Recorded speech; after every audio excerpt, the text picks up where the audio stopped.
రాకాలోకంకి స్వాగతం. ఈ కంటెంట్ మీకు నచ్చినట్టయితే లైక్ చేయండి, మీ బంధుమిత్రులకి షేర్ చేయండి. ఇప్పటివరకు సబ్స్క్రైబ్ చేసుకోకపోతే సబ్స్క్రైబ్ బటన్ని నొక్కండి, అదేవిధంగా బెల్ ఐకాన్ని కూడా నొక్కండి.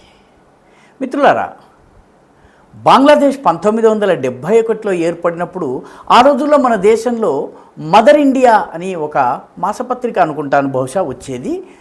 జనసంఘ్ ఎంపీగా గెలిచినటువంటి బాబురావు పటేల్ ఈ పత్రికను నడిపించేవారు. ఈ పత్రికలో ముఖ్యంగా ఎడిటర్ యొక్క జవాబులు చాలా చురకత్తితో గీసినట్టుగా, బ్లేడ్ పెట్టి కోసినట్టుగా చాలా పదునైనటువంటి సమాధానాలు ఇచ్చేవారు.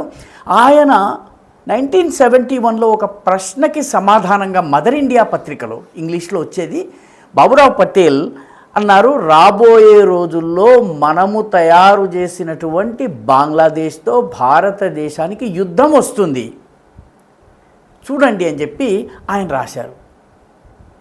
బంగ్లాదేశ్ దాదాపుగా పెహల్గాం తరువాత సంఘటనలు జరుగుతున్నటువంటి సమయంలోనే పశ్చిమాన పాకిస్తాన్ భారతదేశంతో యుద్ధం చేస్తానని ఛాతీ బోర విరుచుకుని ముందుకొచ్చే ప్రయత్నం చేస్తున్న సమయంలోనే తూర్పున కూడా అలాంటి ఒక ఫ్రంట్ని ఓపెన్ చేసి మన దేశం పైన కొంత దాడులు చేసేటటువంటి పరిస్థితి, మన బార్డర్లో ఉన్నటువంటి BSFని ఇబ్బంది పెట్టే పరిస్థితి, కొన్ని చోట్ల వీలైతే కిడ్నాప్ చేసేందుకు, దాడులు చేసేందుకు, బాంబు దాడులు చేసేందుకు ఏమీ లేకపోతే కనీసం స్కిర్మిషెస్ అంటే చిన్నపాటి గలాటాలు, కొట్లాటలు, తోపులాటలు వంటి సంఘటనలు చేసేందుకు ప్లాన్ చేసింది. ఇది నెమ్మదిగా కంట్రోల్ తప్పి పెద్దదైనట్లయితే భారతదేశంతో బంగ్లాదేశ్కి కూడా పాకిస్తాన్తో యుద్ధం వస్తున్న సమయంలోనే ఇక్కడ యుద్ధం వస్తుంది అన్నటువంటి లక్ష్యంతో ఈసారి ప్రయత్నం చేసింది. అదే కనుక జరిగి ఉంటే ఈ 5-6 రోజుల్లో ఇండియా అటు పాకిస్తాన్ తోటి ఇటు బంగ్లాదేశ్ తోటి ఏకకాలంలో యుద్ధం చేయాల్సినటువంటి పరిస్థితి వచ్చి ఉండేది. దీనివల్ల లాభపడేది ఎవరు? స్పష్టంగా ఆలోచిస్తే, నిర్మోహమాటంగా చెప్పాలంటే దీనివల్ల లాభపడేటటువంటి వ్యక్తి ఒకే ఒక్కరు. ఆయన పేరు మహమ్మద్ యూనుస్. ఎందుకంటే ఆయన పాలకుడు కాని పాలకుడు, ఎన్నికల్లో గెలవలేదు, ప్రజల ఓట్లు సంపాదించలేదు, ఆయనకి రాజకీయ పార్టీ లేదు, ఎంపీ కాదు, ఏమీ కాదు. అయినా ఆయన పాకిస్తాన్కి ప్రస్తుతం పాలకుడు.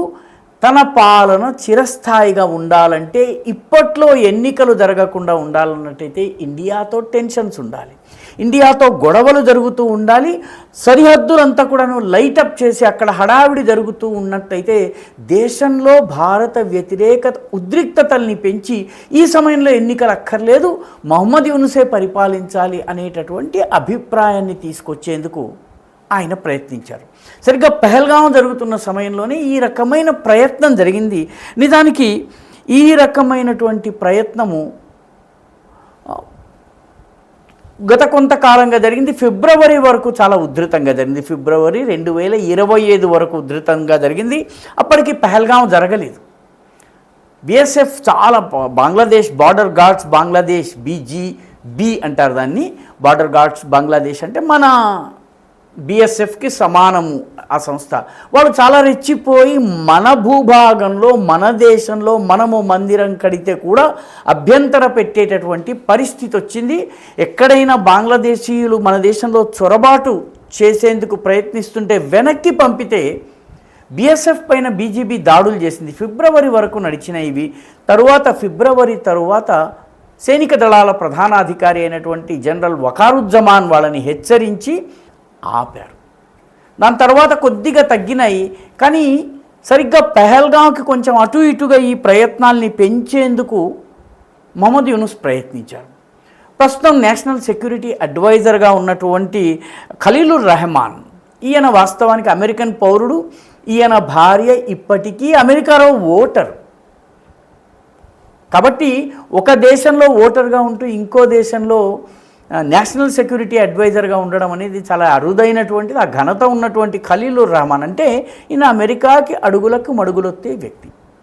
ఆయన అదేవిధంగా సైన్యంలో క్వార్టర్ మాస్టర్ జనరల్ అంటే సరఫరాలకు సంబంధించి, లాజిస్టిక్స్ సంబంధించిన బాధ్యత చూసేటువంటి లెఫ్టినెంట్ జనరల్ మొహమ్మద్ ఫైజుర్ రెహమాన్, వీళ్ళిద్దరూ కూడాను సైన్యాన్ని రెచ్చగొట్టేందుకు ప్రయత్నించారు. అదేవిధంగా బార్డర్ గార్డ్స్ని రెచ్చగొట్టేందుకు ప్రయత్నించారు.